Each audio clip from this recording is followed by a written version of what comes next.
السلام لأنفسكم والرحمة بين قلوبكم، وأتمنى أن تكونوا جميعا في خير وفي سلام. تحياتي لكم ومحبة كلها احترام وتقدير.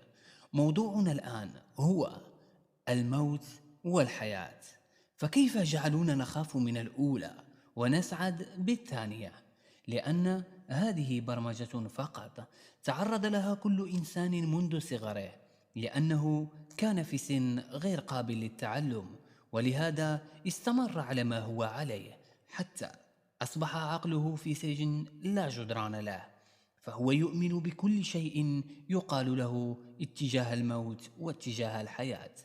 لا يعرف عن الموت سوى أنها مفارقة النفس للجسد والذهاب بها إلى الخالق، وهناك سيكون إما النعيم السرمدي أو الجحيم الأبدي. لكن بحكم ما تبرمج به العقل، أصبح الإنسان يشعر بالتقصير ولو حتى كان مجتهدا في هذه الحياة. ذنب التقصير مع الخالق مهووس به حتى النخاع.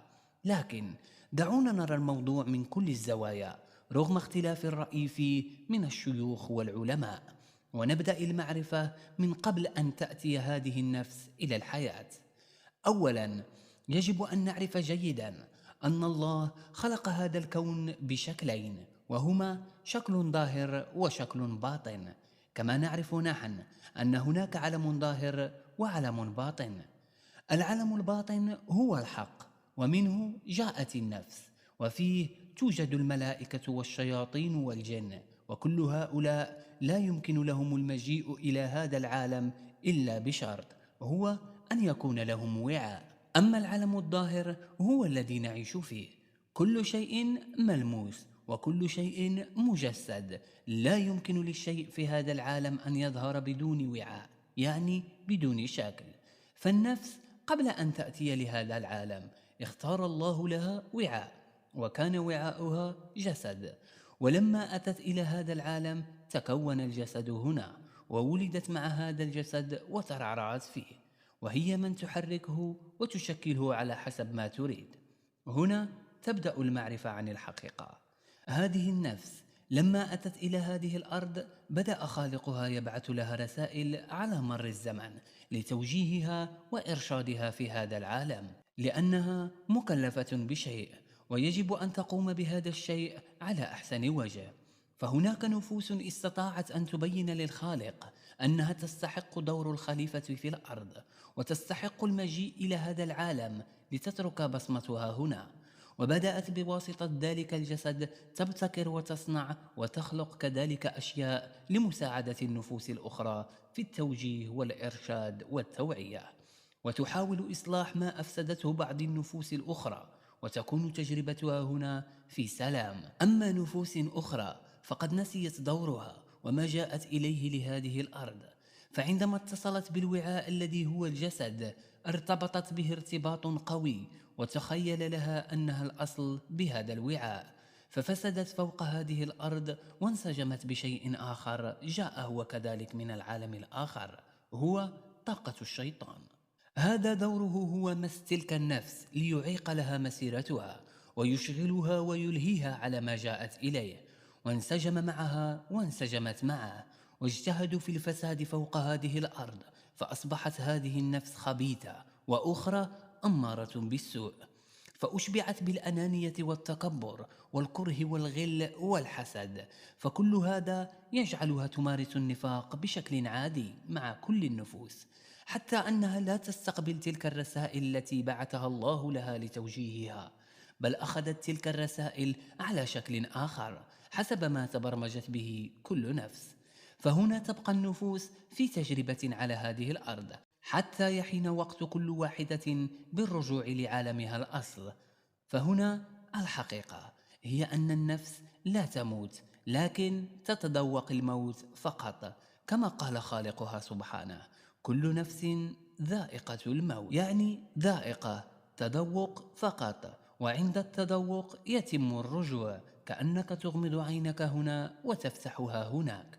أما الجسد فيبقى هنا على هذه الأرض، يحرق أو يدفن أو يصلب حسب معتقد المجتمع، فيبقى بدون فائدة، لا يتحرك ولا يفعل شيء، لأن التي كانت تحركه رجعت إلى عالمها، وأصبح هو وعاء لا يفيد في شيء. وهنا نرجع إلى النفس ونجدها في مكان اسمه الأجداث، خصصه الله لها لتنتظر فيه يوم الحساب، فهي تبقى على شكل متوقف لا زمان لها حتى يعطي الخالق الأمر لكل النفوس لتقوم للحساب. وهنا نجد أن الخالق سبحانه يقول: ونفخ في الصور فإذا هم من الأجداث إلى ربهم ينسلون. وقال أيضا: خش عن أبصارهم يخرجون من الأجداث كأنهم جراد منتشر.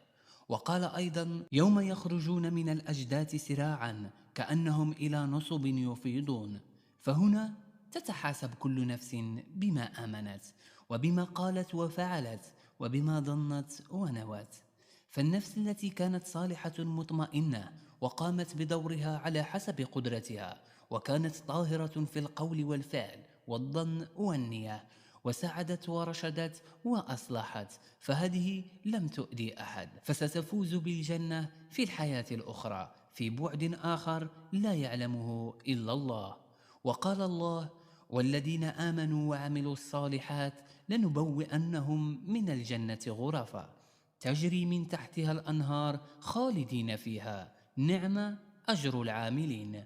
وأما النفوس الأخرى التي ساءت وفسدت في الأرض فستكون مدلولة مذمومة، وتقول لله: أرجعنا نعمل صالحا فيما تركنا، مصداقا لقول الله: ولو ترى إذ المجرمون ناكسوا رؤوسهم عند ربهم ربنا أبصرنا وسمعنا فأرجعنا نعمل صالحا إنا موقنون. وقال أيضا: وهم يصطرخون فيها ربنا أخرجنا نعمل صالحا غير الذي كنا نعمل أولم نعمركم ما يتذكر فيه من تذكر وجاءكم النذير فذوقوا فما للظالمين من نصير.